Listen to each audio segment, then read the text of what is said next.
6 number দায়িত্ব হচ্ছে ছেলে মেয়েদেরকে দেখাশোনা করা, ছেলে মেয়েদেরকে বুকের দুধ খাওয়ানো।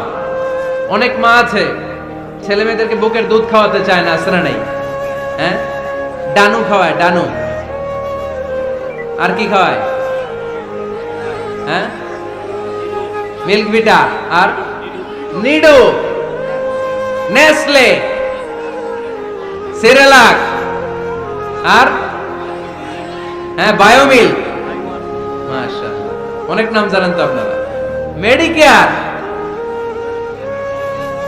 তো এই বুকের দুধ খাওয়াতে চায় না অনেক মায়েরা। আপনার বুকের দুধের মধ্যে বাচ্চাদের জন্য আল্লাহ রাব্বুল আলামিন ন্যাচারাল ভ্যাকসিন দিয়ে দিয়েছেন। চিল্লায় পড়েন সুবহানাল্লাহ। ন্যাচারাল, প্রাকৃতিক টিকা, বাচ্চার জীবনের প্রথম টিকাটা, সন্তানের জীবনের নবজাতক শিশুর প্রথম টিকাটা আল্লাহ তাআলা মায়ের বুকের শাল দুধের ভেতরে দিয়ে দিয়েছেন। সুবহানাল্লাহ পড়ে।